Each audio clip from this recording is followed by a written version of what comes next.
استغفار با إلهي واستغفر الله إن الله كان غفورا رحيما استغفارتها كتغن با لغا يري إله آد بريسا مر والبا آد نقونيسا حقيسا والله دافد بدن ونحريس بدن ويان أدعوني أستجب لكم با إلهي يري إبويديست أنيقو إبريا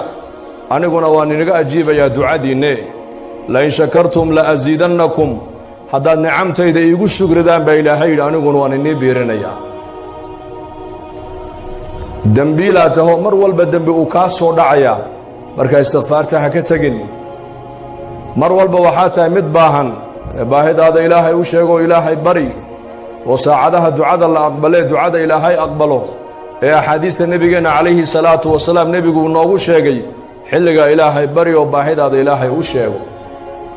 salaada markii laga baxo ducada waa la aqbalaa roobku markuu da'ayo ducada waa la aqbalaa maalinta jumcada saacada ijaaba ku jirta habeen walba waxa uu nabigu noo sheegay inay ku jirto saacad ilaahay tabaaraka wa tacaala uu ducada aqbalayo uu leeyahay ayaa waxay weydiisanaya hansiye ayaa toobadkeena toobadahan ka aqbale ayaa maaragtaan dambi dhaaf doonay dambigiisa han dhaafe saacadaha kaco ilaahay la munaajayo baahidaada ilaahay u sheego aqrab ma yakuna al-'abdu min rabbih wa huwa sajidun fa'akthiru fihi ad-du'a faqiman an yustajaba lakum nabigu alayhi salatu wassalam markuu adoonku ilaahiisa ugu dhawaasho badan yahay waa marka sujuuda wajiga dhulka uu ku hayee xilliga ducada badiya buu nabigu alayhi salatu wasalaam waxa xaqiiqa abu nabigu leeyahay xilliga ninka ducaysta ilaahay ducadiisa inuu aqbalayo walaalkaaga muslimka oo aan ka warqabin oo u ducaysa bidahar alghayb aad uga ducaysa oo ilaahay iimaan u weydiisa hidaayad ilaahay u weydiisa tawfiiq ilaahay u weydiisa barwaaqo ilaahay aad u weydiisa caafimaad ilaahay aad u weydiisa taasaana ugu ijaabo dhowbu nabigu alayhi salaatu wasalaam adigu walaalkaaga muslimka aan warkaa qabin markaad u ducaynayso korkaaga malag baa taagan mar ali markaad walaalka u ducaysidba walaka mithluhu malagi wuxuu ku leeyahay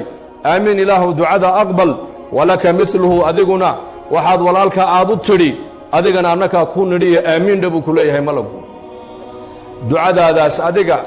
in la aqbalayo ilaahay baa garan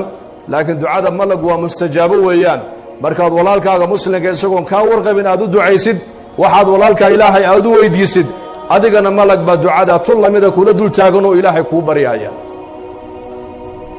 tad'uuni astajib lakum ibarya baa ilaahay ku leeyahay ducadina waan aqbaliye marka ducana ta ugu fadli badan buu nabigu alayhi salaatu wasalaam waa inaad tiraadid